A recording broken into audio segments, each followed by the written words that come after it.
When officers arrived for a welfare check in December of 2021, they were supposed to confirm one simple thing: that Oakley Carlson was safe. But Oakley was not there. And what made the moment even more disturbing was not just that a little girl was missing. It was that she may have been missing for months before anyone outside the home truly realized it. Oakley was only 4 years old the last time she was officially recorded as being seen. A child that young cannot disappear into thin air. She cannot explain away her own absence. She cannot create a false timeline, hide evidence, or ask the world to stop looking for her. So when the question finally came, where is Oakley? There was no clear answer, no immediate missing person report from the people closest to her. No simple explanation, just a child who had once been visible to the system, to social workers, to adults who were supposed to know she was safe, and then, somehow, she was gone. This is not just the story of a missing child. It is the story of how a little girl can vanish long before the search ever begins. There are missing child cases that begin with a frantic call, a search party, a parent begging the public for help. Oakley Carlson's case did not begin that way. It began with silence. For months, the world outside her home did not have a clear, confirmed view of where she was, whether she was safe, or what had happened to her. And by the time authorities finally started asking those questions, the answers were already fractured. That is what makes this case so difficult to sit with. Because Oakley was not a teenager who ran away. She was not an adult who chose to disappear. She was a little girl, completely dependent on the people around her to feed her, protect her, speak for her, and keep her visible. And somewhere along the way, that visibility disappeared. This case matters because it forces an uncomfortable question. When a child has already been known to the child welfare system, who is responsible for making sure that child does not simply vanish from everyone's sight? Oakley's story is not only about what may have happened inside one home. It is also about the space between concern and action, and how dangerous that space can become when the person waiting to be protected is too young to ask for help. Before Oakley Carlson became the center of a missing child investigation, she was a little girl with a life that should have been protected by the adults around her. She lived in Oakville, Washington, a small community where a child could seem surrounded by people who might notice if something was wrong. But Oakley's case would prove that visibility is not the same as safety. A child can be known to a system, known to a family, even known to a community, and still somehow disappear into the spaces between them. Oakley was only 4 years old when she was last officially recorded as being seen. At that age, a child's world is still small. Her days should have been built around meals, toys, bedtime routines, small questions, and the comfort of knowing someone would come when she cried. She was not old enough to leave on her own. She was not old enough to explain complicated danger. She depended completely on other people to recognize her needs, hear her voice, and protect her when she could not protect herself. And that is what makes her disappearance so haunting. Because Oakley had already been seen by people outside her biological home. She had spent time in foster care. She had adults who once knew her, cared for her, and understood that her safety mattered. For a time, she was not invisible. Her life was documented, discussed, reviewed, and placed inside decisions made by adults who were supposed to act in her best interest. But after Oakley returned to her biological parents, the question of her safety became harder to see from the outside. There is a particular tragedy in cases involving very young children. They cannot keep records of what happened to them. They cannot call police. They cannot tell a teacher why they have not been seen.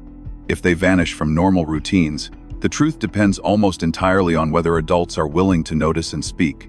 In Oakley's case, by the time the outside world began asking where she was, too much time had already passed. And behind the name on the missing poster was not a symbol, not a headline, not just a case file. She was a little girl who deserved to be looked for before she was ever lost. To understand why Oakley Carlson's disappearance feels so disturbing, the story has to go back, but only far enough to see the warning signs. Oakley had not always lived with her biological parents, Jordan Bowers and Andrew Carlson. According to Washington's Office of the Family and Children's Ombuds, Oakley was placed in foster care from 2017 to 2019 before she was returned to her parents. That detail matters because Oakley was not an unknown child living entirely outside the system. Her safety had already been reviewed. Her home life had already been examined. Adults with authority had already been involved in deciding where she should live. And for a while, Oakley was visible. There were records. There were visits. There were decisions. There were people whose job was to ask whether reunification was safe, whether the family was stable, and whether the child at the center of it all was truly protected. But when a child returns home, the question should not end with paperwork. Safety is not a signature on a document. It is not just a completed plan, a closed file, or a court order that looks right from the outside. It is something that has to be watched, checked, and confirmed, especially when the child is too young to speak for herself.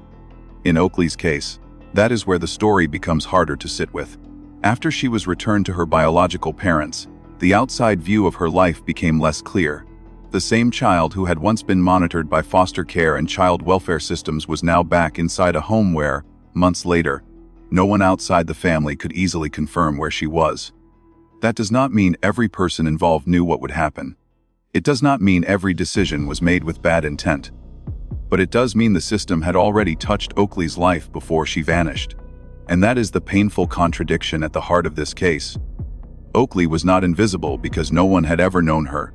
She became invisible after people had already been responsible for seeing her. The timeline in Oakley Carlson's case does not move like a normal missing child investigation. There was no immediate emergency call the moment she vanished. No confirmed last sighting followed by a frantic search the same day. No clear beginning where everyone could look back and say, this is the moment Oakley disappeared. Instead, the timeline is defined by absence. According to Washington State Patrol's missing person information, Oakley was last seen on February 10, 2021, in Oakville, Washington. At that time, she was only 4 years old. That date is one of the most important anchors in the case, because it creates a chilling gap between the last confirmed sighting and the moment authorities finally became involved months later. For most missing children, the first hours are critical.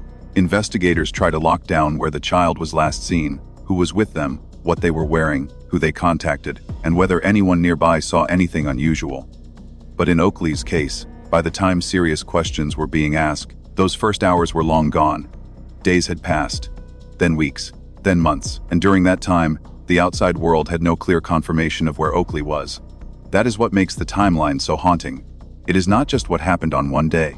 It is what did not happen after that day. No one outside the home appears to have been able to verify Oakley's safety for an extended period. No teacher was seeing her in a classroom. No routine public appearance clearly placed her somewhere safe. No immediate public alarm told the community that a little girl needed to be found. Then, in late 2021, concern finally reached law enforcement. Reports indicate that the concern began after a school principal heard troubling statements from another child in the family. Those statements raised enough alarm that authorities were contacted, and a welfare check followed. The purpose of that welfare check should have been simple: locate Oakley, see her in person, and make sure she was safe. But when officers came looking, Oakley was not there. According to the Washington Office of the Family and Children's Ombuds, Oakley was declared missing in December of 2021 after that welfare check. The same report says her biological parents told law enforcement they had last seen Oakley on November 30, 2021. But that account created an immediate and deeply troubling problem. If Oakley had only been gone since late November, then where was the clear proof that she had been alive and safe before that? And if the last confirmed outside sighting was months earlier, how much of the timeline could actually be trusted? That gap became the center of the case. Investigators were not just searching for a missing child. They were trying to reconstruct nearly a year of a little girl's life through fragments, statements, records, family accounts, and whatever evidence could still be recovered. Every missing day mattered. Every unconfirmed month widened the uncertainty. By December 2021, the question was no longer simply, where is Oakley? It was, when did the world truly lose sight of her? And that question changed everything. Because if a child can be missing for months before the alarm is sounded, then the disappearance did not begin when police arrived at the door. It began much earlier, in the silence between the last time Oakley was seen and the first time someone finally asked why she was gone. The first real break in Oakley Carlson's case did not come from a confession, a discovered body, or a parent calling police in panic. It came from something another child said. By late 2021, Oakley had already been out of public view for far too long. But from the outside, there was still no active missing person investigation. There was no public search, no urgent alert moving through the community, no official announcement asking people to look for a little girl from Oakville. Then a school principal heard something that could not be ignored. According to reports citing court documents, concern began after one of Oakley's siblings made disturbing statements at school. The exact wording has been reported in slightly different ways, but the meaning was impossible to dismiss. A child allegedly indicated that Oakley was no more, or that there was no Oakley. That is the kind of sentence that stops everything. Children say confusing things. They repeat things imperfectly. They misunderstand adult conversations. But when a very young child connected to a missing little girl says something that sounds like someone is gone, a responsible adult cannot treat it as background noise. The principal did not look away. That decision became the trigger point that finally pushed Oakley's absence into the hands of authorities. And this is one of the most painful details in the case. The alarm was not raised because Oakley's parents reported her missing. It was raised because someone outside the home heard something unsettling enough to ask the question that should have been answered long before. Where is Oakley? From there, the concern moved quickly. Authorities were contacted. A welfare check was requested. Officers went to the family home with a basic task: confirm that Oakley was alive, present, and safe. But that simple confirmation could not be made. When law enforcement arrived, Oakley was not there. And according to the Washington Office of the Family and Children's Ombuds, her biological parents did not provide a clear explanation for her disappearance. They reportedly told law enforcement they had last seen Oakley on November 30, 2021. But even that answer did not settle the question, because by then, investigators were dealing with two different timelines. One was the account given by Oakley's parents. The other was the much longer, colder timeline created by the last confirmed sighting from outside the home. Washington State Patrol later listed Oakley as last seen on February 10, 2021. That gap changed the entire nature of the investigation. If Oakley had truly been missing only since late November, investigators still needed proof of where she had been in the weeks and months before that. But if the last reliable outside sighting went all the way back to February, then the case was not simply about a missing child reported late. It was about a child who may have been unseen for most of the year. The sibling's statement became more than a disturbing comment. It became a door opening into a much larger silence. Behind that door were months of uncertainty, unanswered questions, and the possibility that Oakley's disappearance had not happened recently at all. For investigators, the problem was no longer just finding Oakley. They had to figure out when she had actually disappeared, who had last seen her alive, and whether the people closest to her had been telling the truth. That is why this moment matters so much, because in many cases, the first person to report a missing child is someone desperate to find them. A parent, a relative, a caregiver, someone who notices the absence immediately and runs toward help. In Oakley's case, the outside world had to be alerted by a child's words. A child's sentence carried the weight of what adults had not explained. And from that moment forward, the story stopped being a private family matter. It became a criminal investigation built around one devastating realization: Oakley Carlson had been gone from sight long before anyone officially started searching for her.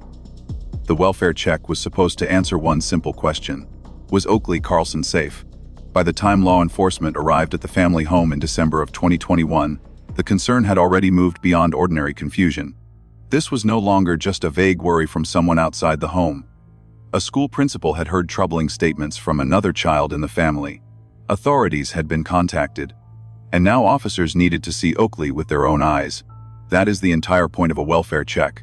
Not to accept a vague explanation, not to rely on someone else saying everything is fine, but to confirm that the person at the center of the concern is physically present, alive, and safe.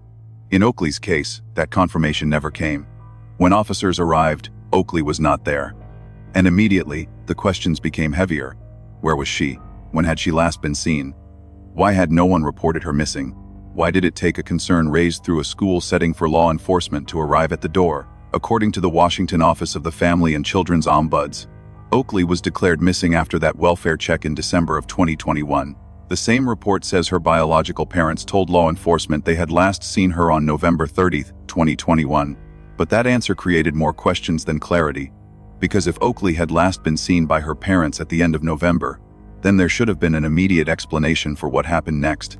A missing child report, a timeline, a location, a search, some urgent attempt to account for a 4-year-old girl who could not possibly survive long on her own. But that is not what the case looked like.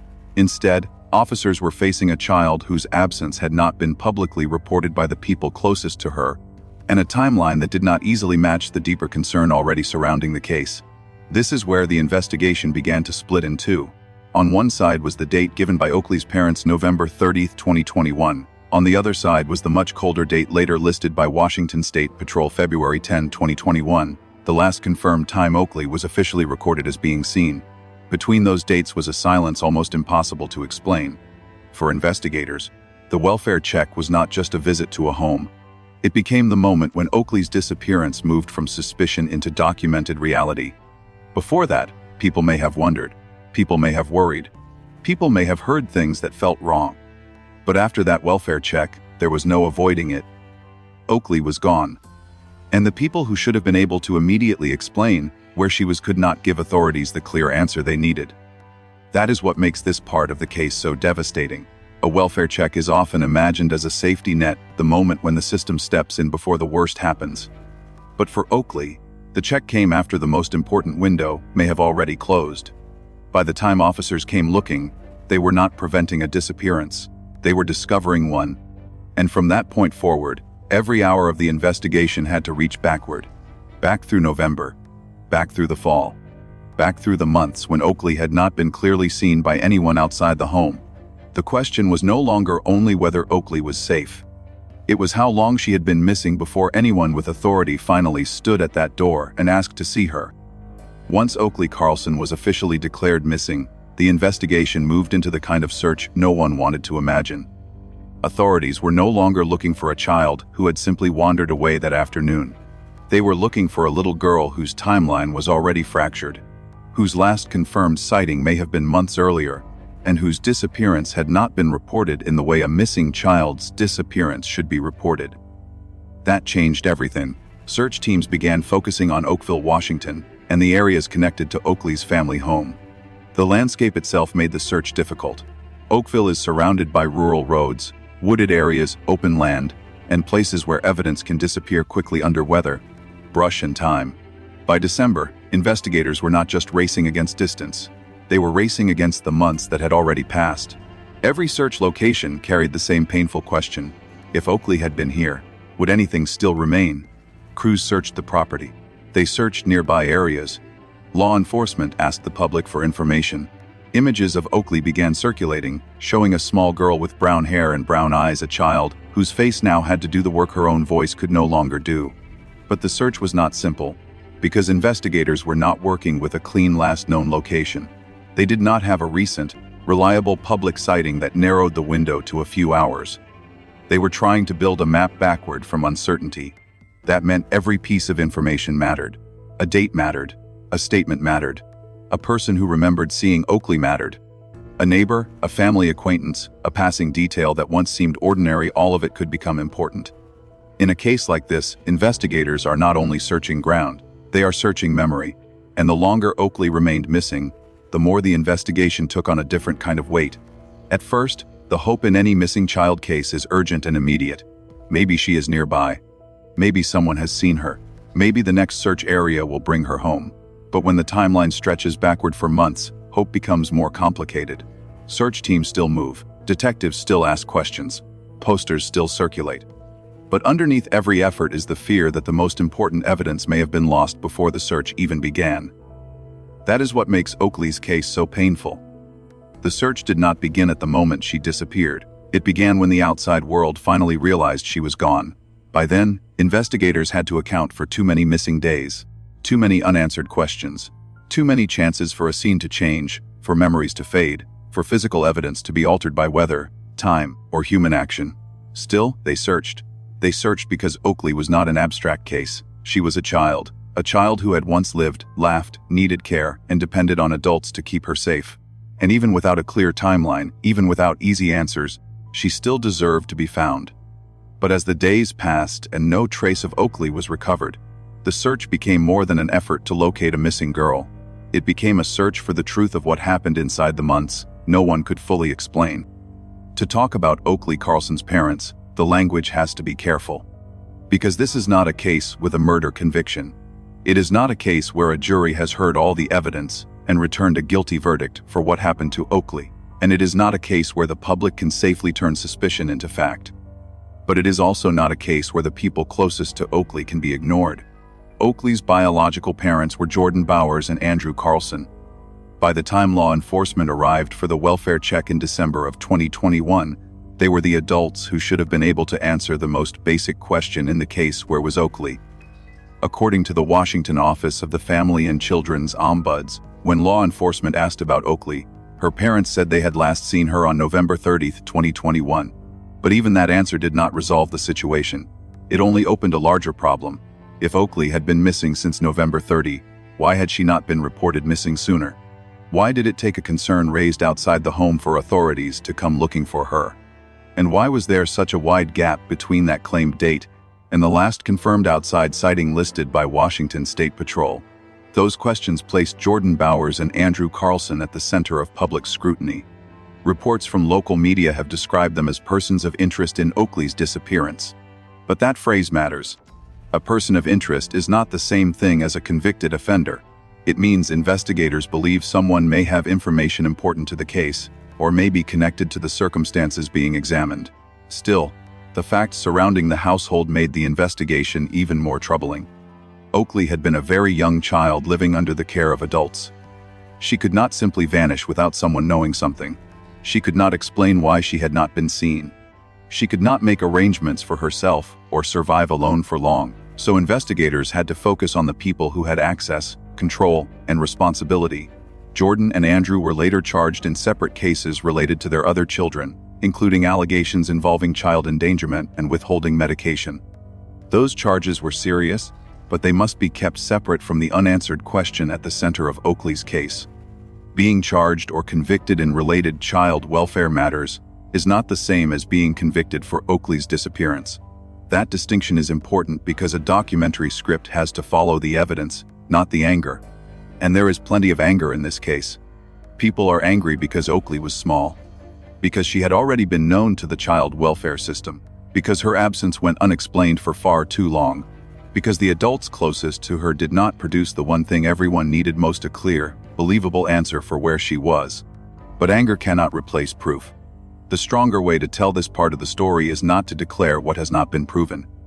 It is to let the unanswered questions sit where they belong. Two parents were asked where their daughter was. Their answer did not bring Oakley home. It did not close the timeline. It did not explain the silence. And years later, even after Oakley was declared legally dead, the public still does not have the full truth of what happened to her. That is why this section of the case is so heavy. It is not only about suspicion, it is about responsibility. A child disappeared from a home where adults were supposed to account for her safety, and when authorities finally came asking, the answers were not enough. Oakley's parents remain central to the story not because the public gets to decide guilt, but because Oakley was in their care. And until the missing pieces are found, the question surrounding them remains unavoidable. What happened to Oakley Carlson while the world was not watching?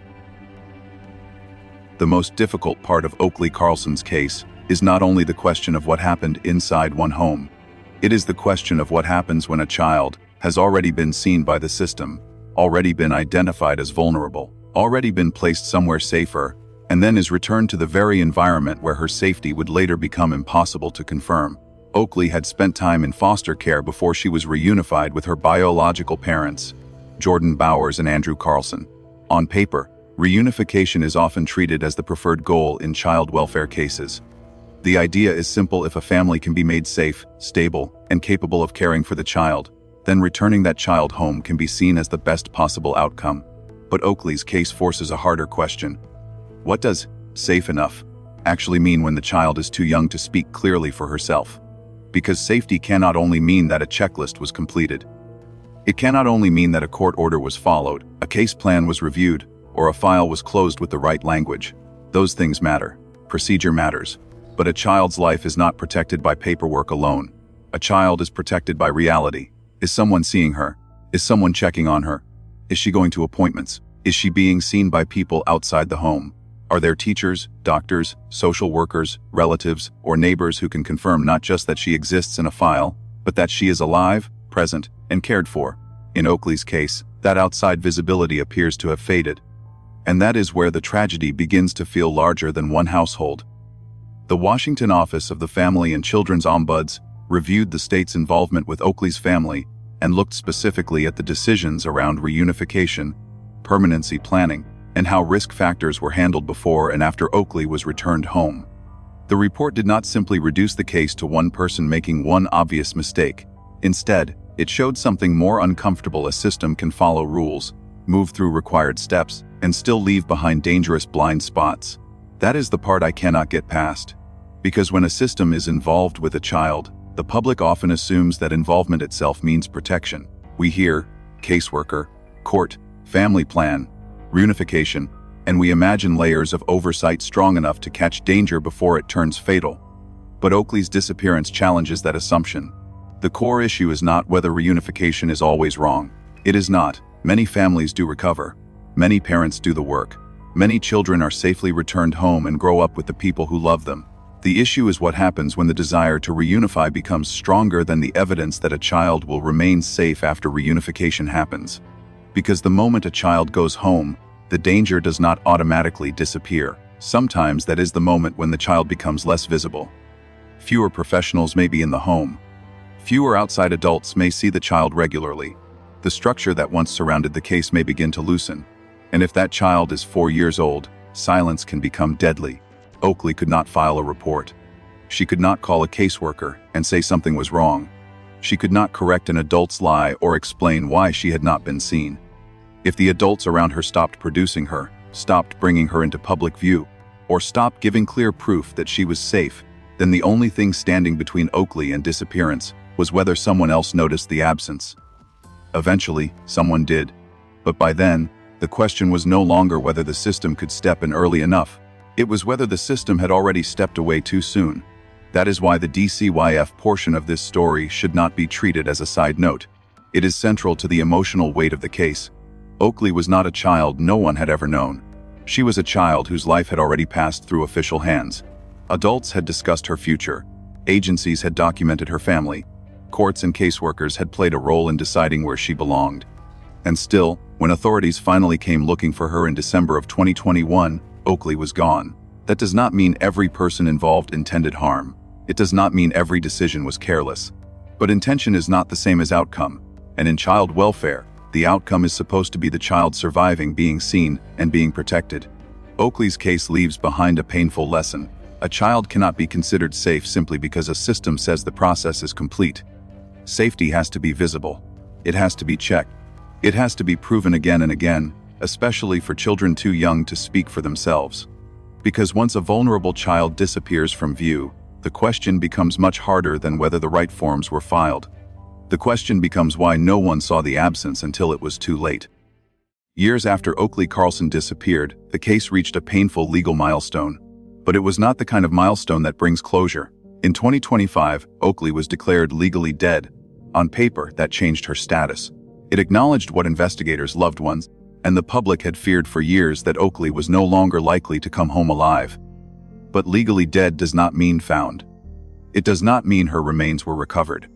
It does not mean a courtroom finally answered what happened to her. And it does not mean the people who loved Oakley were given the truth they had been waiting for. That distinction matters. In cases like this, the phrase, declared legally dead, can sound final, almost like the case has reached its ending. But in reality, it is often a legal recognition of absence. It is the court acknowledging that enough time has passed and enough circumstances exist to legally treat a missing person as deceased. For Oakley, that declaration did not erase the questions. It sharpened them. Because if Oakley is legally dead, then the next question becomes unavoidable. How did she die? When did she die? Where was she when it happened? Who was with her? And why did no one report her missing when the window to find her may still have been open? Those are not small unanswered details. They are the center of the case.